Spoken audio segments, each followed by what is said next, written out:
Selamat datang di channel kami, Lintang Vet. Sebelum lanjut, siapkan camilannya. Jangan lupa like, subscribe, komen dan share sebanyak-banyaknya. Terima kasih. Bab 10. Di saat yang bersamaan, aula di klub benar-benar kosong. Hampir semua pengunjung telah dikosongkan dari tempat itu. Di suatu sudut yang gelap, Selena yang mengenakan gaun merah membungkukkan tubuhnya mencapai sudut 90 derajat ke tanah. Wanita itu terus mempertahankan posisi ini selama 5 menit. Kegugupan yang ia rasakan menyebabkan pipinya memerah sehingga menjadi warna yang mirip dengan gaunnya saat butiran keringat terus mengalir dari dahinya. Keringat yang mengalir di kulitnya itu mencerminkan bagaimana perasaannya di dalam. Ia seolah merasa sangat tegang dan cemas.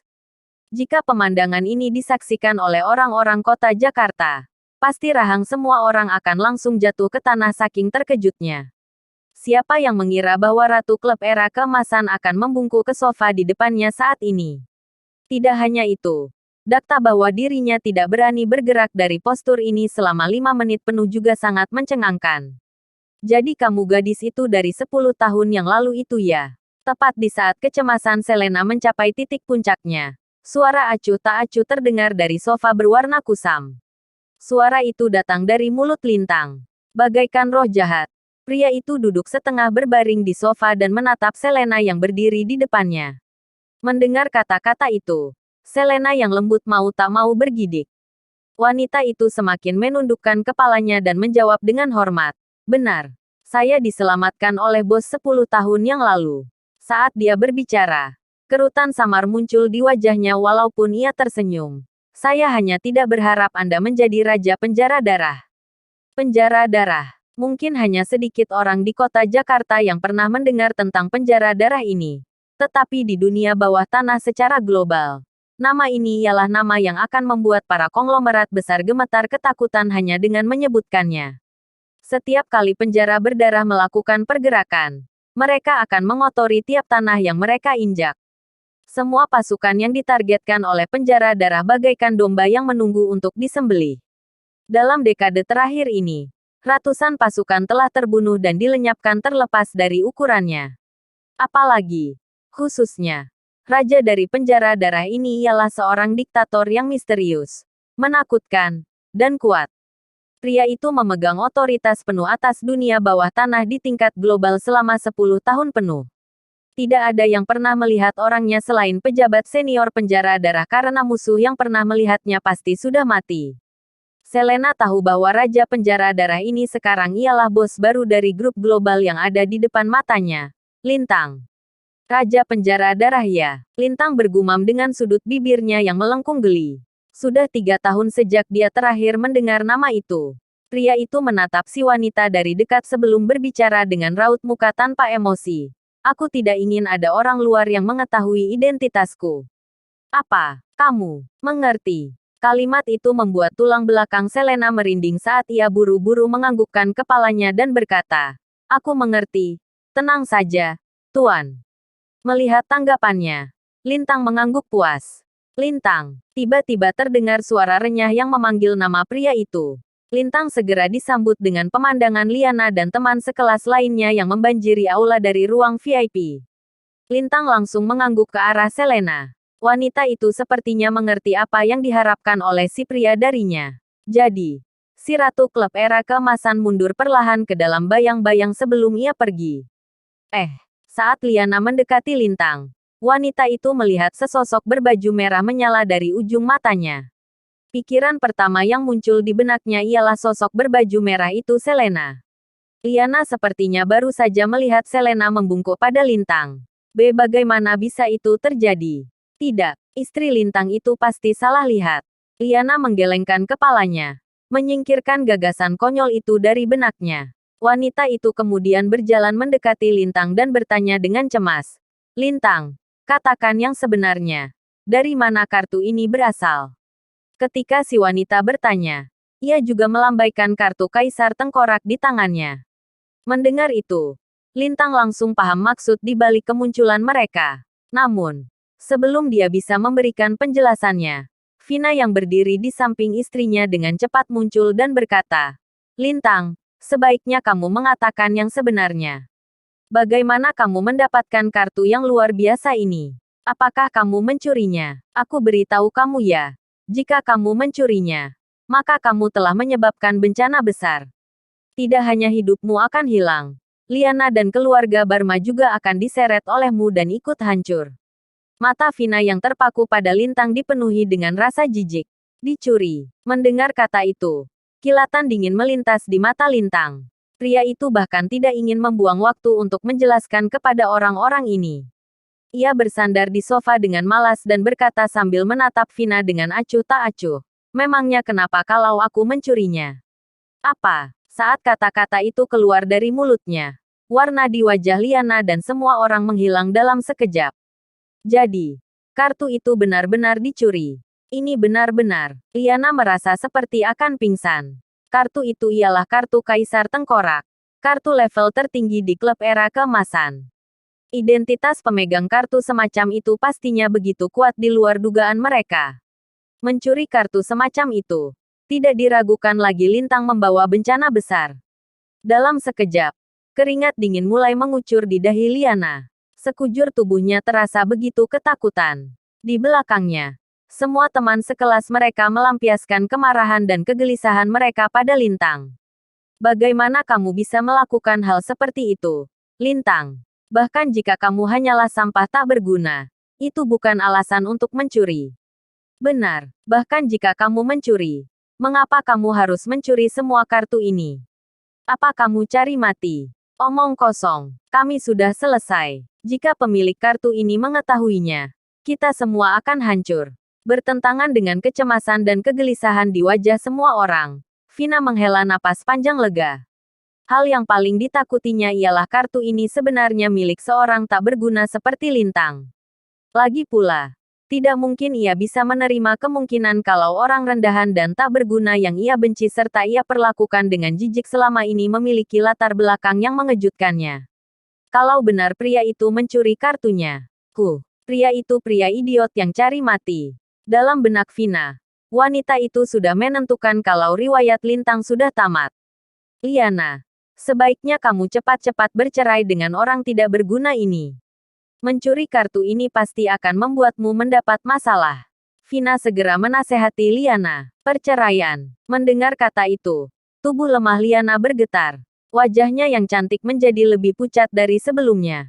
Tidak, setelah beberapa lama, wanita itu akhirnya menatap Lintang dengan tatapan kecewa. Tetapi ia berkata dengan tegas, Lintang adalah suamiku. Bahkan jika dia tidak berguna, bahkan jika dia mendapat masalah, dia masih suamiku. Aku akan menanggung konsekuensinya bersamanya. Apa? Begitu kata-kata tegas itu keluar dari mulut Liana, Vina dan semua teman sekelasnya benar-benar tidak percaya dengan apa yang baru saja mereka dengar. Lintang, di sisi lain, juga tercengang seraya merasakan sensasi hangat di hatinya.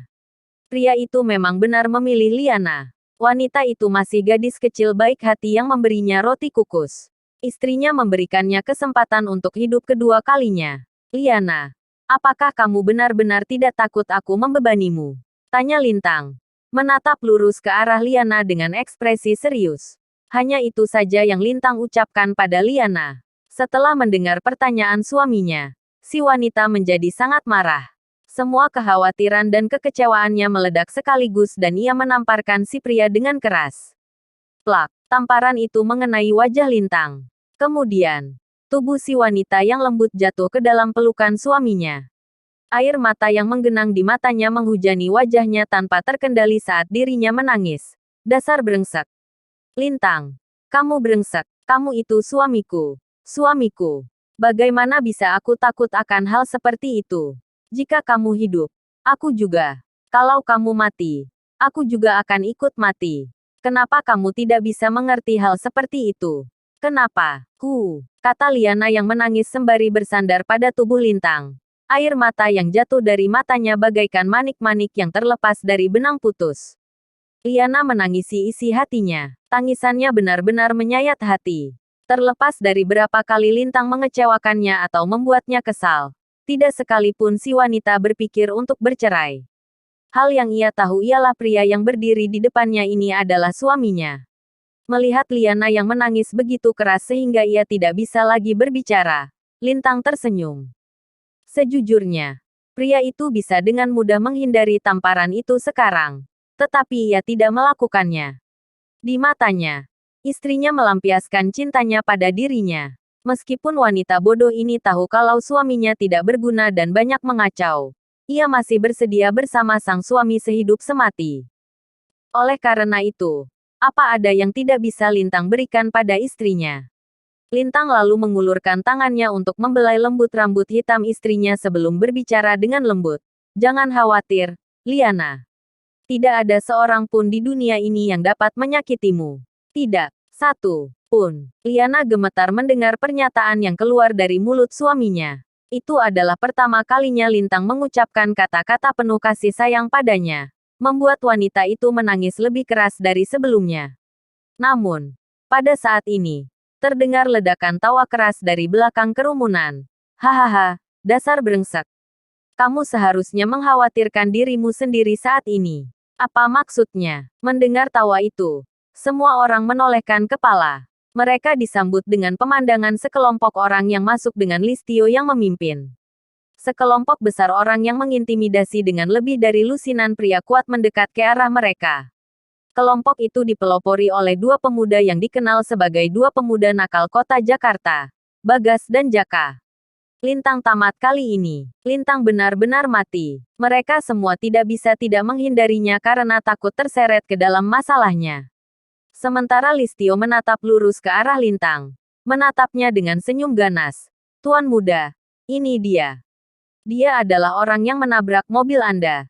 Tetapi ia masih menyombongkan diri. Orang ini memang cari mati. Cepat, aniaya dia. Patahkan tangan dan kakinya. Dan buat dia lumpuh total.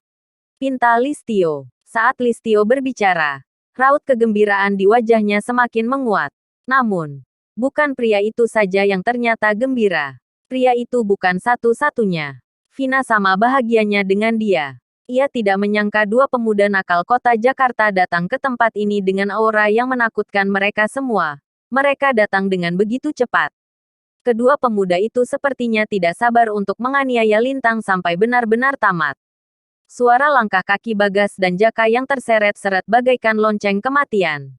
Semua orang gemetar ke arena ketakutan. Sama halnya dengan Liana yang sudah berhenti menangis. Wajahnya yang cantik, sepucat kertas. Ia tidak pernah berpikir kalau ketua kelasnya begitu kejam sampai pria itu mengkhianati dirinya dengan Listio. Dia buru-buru berseru.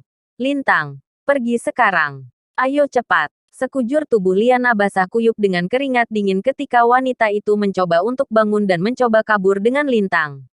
Akan tetapi, suaminya itu tidak bergeming. Justru, pria itu menepuk telapak tangannya dengan lembut dan berkata sembari tersenyum. Jangan khawatir. Kamu punya aku. Apa? Liana tercengang. Dia melihat bahwa tidak ada sedikit pun ketakutan atau kegelisahan di wajahnya. Sebaliknya, pria itu memancarkan rasa percaya diri dan kesombongan seolah-olah ia yang berkuasa di atas Bagas dan Jaka. Raut muka si pria, entah bagaimana, berhasil menenangkan kegelisahan di hati Liana. Lintang seolah bagaikan langitnya. Ia ada untuk mendukung apapun untuknya. Bahkan sampai saat ini, Liana tidak percaya bahwa perempuan itu benar-benar tenang. Lupakanlah. Lagi pula Lintang itu suaminya. Mengingat pria itu tidak berencana untuk kabur, wanita itu memutuskan untuk tetap berada di sisinya apapun yang terjadi. Begitu pikiran itu terlintas di benaknya, hati Liana menjadi tenang dan ia perlahan pindah. Dirinya duduk di samping Lintang. Si wanita menunggu badai yang akan datang bersama suaminya. Listio telah tiba dengan Bagas, Jaka, dan orang-orangnya. Begitu melihat Lintang yang duduk dengan malas di sofa, Listio bisa merasakan darahnya mendidih. Pria itu lalu berkata pada Bagas, Tuan muda, lihat saja masalah ini. Lumpuhkan pria itu sehingga ia tidak bisa bersikap seperti itu lagi. Kata-kata Listio begitu kejam terdengar. Pada titik ini, Listio sangat ingin mendengar jeritan kesakitan Lintang. Sementara itu, Vina tidak bisa menahan senyum yang terbentuk di wajahnya seolah-olah ia sudah melihat pemandangan menyedihkan dengan Lintang yang lumpuh menjadi bagian dari pemandangan itu. Namun, Apa yang terjadi selanjutnya menyebabkan seringai di wajah Listio dan Vina membeku secara tidak wajar. Duk, duk. Bagas dan Jaka benar-benar berlutut di depan Lintang. Bersambung.